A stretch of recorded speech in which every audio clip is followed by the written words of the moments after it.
The air was thick with tension that afternoon, as if the skies themselves knew something terrible was about to happen.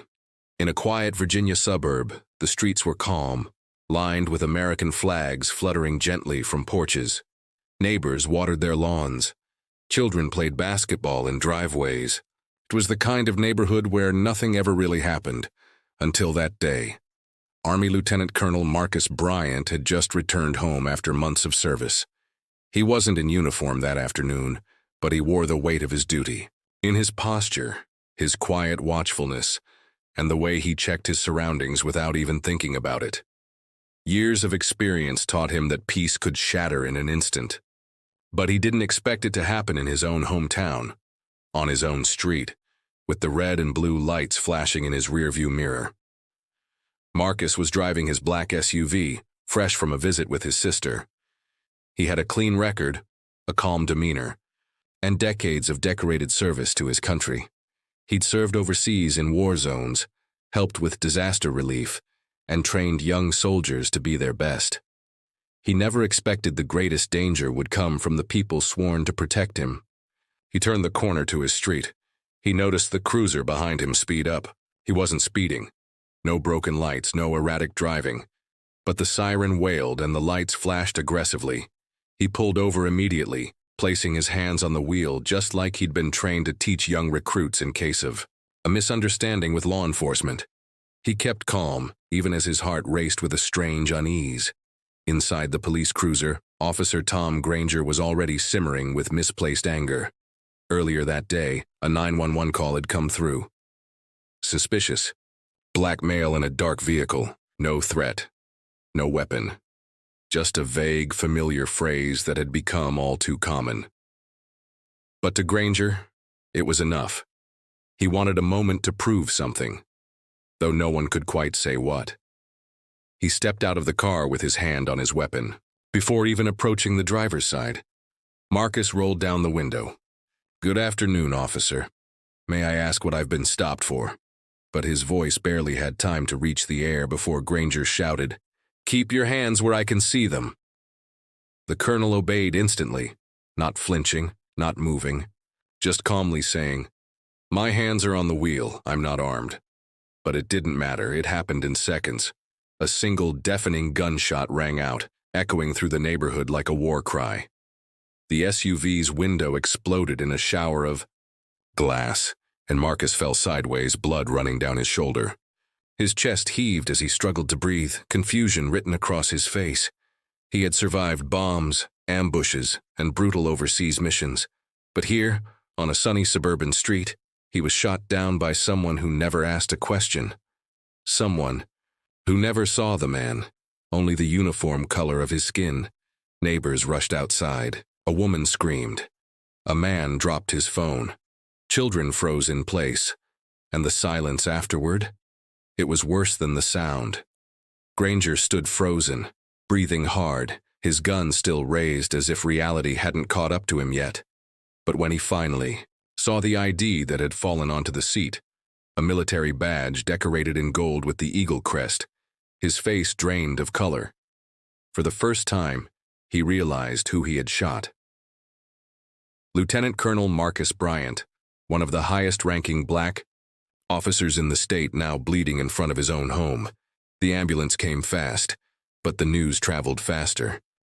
By the time Marcus was airlifted to the hospital, the Pentagon had already been alerted. Within the hour, his commanding officer had made calls. This wasn't just another shooting. This was a high-level military official, a decorated veteran, ambushed by a police officer without provocation. And this time, the response would not be quiet. In Washington, things moved quickly. Statements were drafted, emergency meetings called, cameras rolled. No more silence, no more cover-ups. The Pentagon was furious, not just for Marcus, but for what his shooting symbolized. A trusted leader, wearing invisible medals of service, brought down by a system blind to honor and deaf to justice. As Marcus lay unconscious in intensive care, his story ignited a firestorm across the country. Crowds gathered in protest, not just in his hometown, but in cities coast to coast.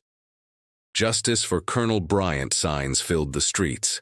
Veterans marched in uniform. Celebrities and public figures spoke out. It wasn't just about Marcus anymore. It was about every person who had been misjudged, mistreated, or mistaken for a threat just because of their skin color. But behind all the noise, the questions were growing louder. Why did Officer Granger act without warning? Why did he see a threat instead of a fellow citizen? And perhaps most hauntingly, who ordered what came next?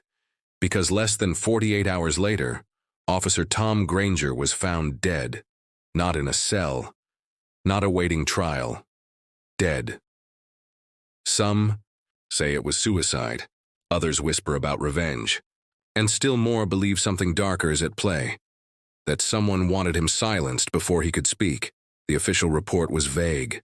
The department remained tight-lipped, the public outraged. But just as that firestorm reached its peak, a second story quietly unfolded in a small diner, hundreds of miles away. It began with something simple: a teenage boy, a tired, pregnant woman, and a decision that would ripple across both of their lives forever. 17-year-old Jamal Carter was just finishing his after-school job and waiting for a bus. He'd saved up for months to buy a book bag for his younger brother, one his mother couldn't afford. It was a small act of kindness from an older sibling who understood sacrifice. Inside the diner, he saw the woman standing by the counter, visibly pregnant, rubbing her swollen feet. There weren't many seats left, but Jamal didn't hesitate. He stood up and motioned for her to take his place. "Ma'am, you can sit here," he said with a gentle smile. The woman looked surprised, then grateful. She thanked him, took the seat, and reached into her purse. At first, Jamal thought she was looking for coins or a business card, but what she handed him wasn't money. It wasn't a thank you note. It was something else. A folded envelope, sealed. On the front, "For when you're ready." She didn't explain, just smiled and left not long after. Jamal didn't open the letter right away. He thought maybe it was a blessing or a kind message. But when he finally did open it 2 days later, what he read changed everything, and it connected directly to the man lying in a hospital bed, fighting for his life. Now, 2 lives, one in danger, one about to rise, were about to collide in ways no one saw coming, because the woman Jamal gave his seat to, she wasn't just any pregnant woman, and that note, it wasn't just a message. It was a key that would unlock buried secrets, connect powerful names, and shift the course of justice for Marcus Bryant. But before the truth could come out, someone else would have to disappear. And by the time the sun rose again, nothing in this country would ever feel the same. Not for Marcus. Not for Jamal. Not for the woman with the secret. And not for the people who thought they could hide the truth forever. To be continued. Jamal sat on the edge of his bed that night, the note still trembling in his hands. The paper felt heavier than it should have. He had read it 5 times now, but each time it felt like it was talking to a deeper part of him, something he couldn't explain. The handwriting was neat but rushed, like it had been written under pressure. At first glance, it looked like a thank you letter, but the more he read, the more it felt like a warning, or maybe a call for help. Inside the envelope wasn't just one note. There was a second, smaller folded paper. This one had a name, Lieutenant Colonel Marcus Bryant, and underneath it, a phone number. Jamal didn't know who that was, not yet, but the way the woman had looked at him like she knew something kept playing in his mind. It wasn't just gratitude in her eyes. It was urgency, like she had been waiting for someone to do the right thing, and when he did, she chose him for something far bigger than he could have imagined. He didn't sleep much that night. He Googled the name on the paper. That's when it hit him. News headlines were everywhere. Army officer shot by police in Virginia suburb. Pentagon investigating use of force. Colonel Bryant in critical condition. Jamal's mouth went dry as he read through the details. Same name, same person, same timing. He felt a cold wave run through his body. Why had that woman, someone he'd never met, given him a note connected to that man? And what did she mean when she wrote, "Keep this safe. They'll come looking for it"? At that same hour, far across town, Marcus Bryant's hospital room was guarded by 2 military officers in full uniform. The room was dim, machines beeping steadily, but his condition was still critical. He hadn't woken up yet, and the doctors said it was unclear if he would anytime soon. He had lost a lot of blood. The bullet had missed his heart by inches, but Marcus had fought his whole life. From childhood poverty to the battlefield, he wasn't about to give up now. Outside his room, a quiet conversation was happening in whispers between 2 people who hadn't spoken in years. One was Colonel Sarah Daniels, his longtime colleague and former mission partner. She had flown in from D.C. the moment she heard. The other was Commander James Patel from Army Intelligence.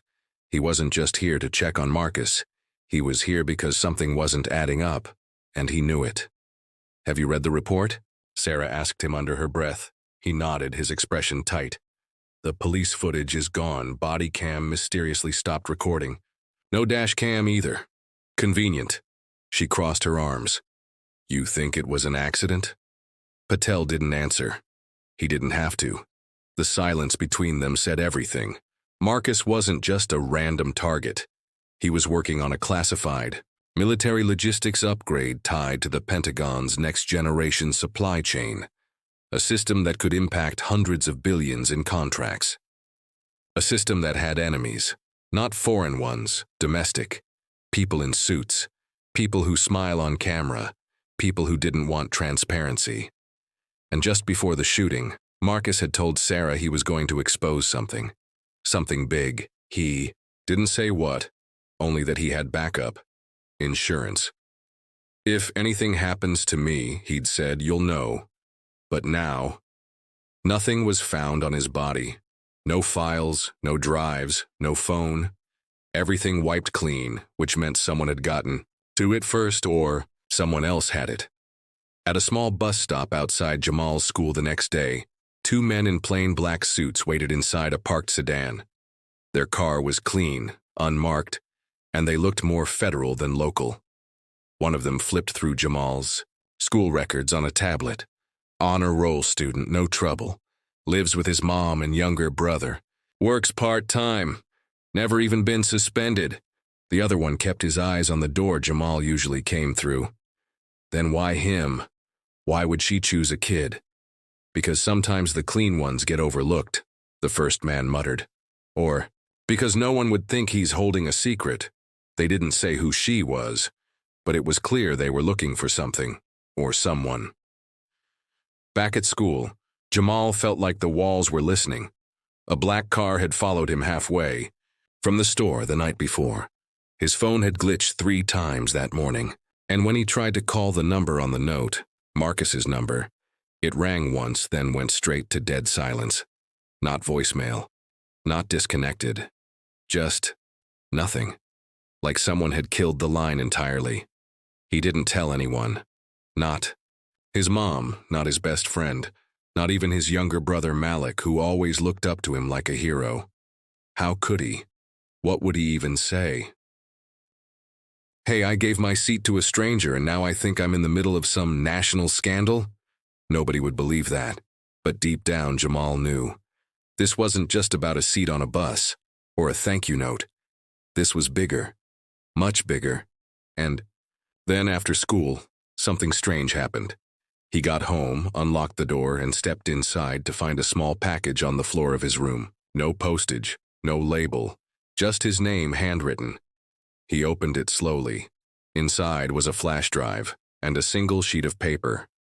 "Don't plug this into anything connected to Wi-Fi. Use only public access, and trust no one until you meet him." There was no signature, but Jamal's hands were already shaking. That's when he heard the knock at the front door. 3 slow knocks. He froze. Then again. 3 more knocks. Not fast, not urgent, just deliberate. His mother called out from the kitchen, "Jamal, are you expecting someone?" He didn't answer. He was still staring at the door because out of the corner of the window he saw the same black sedan parked across the street, and a man in a dark jacket standing on his porch, waiting and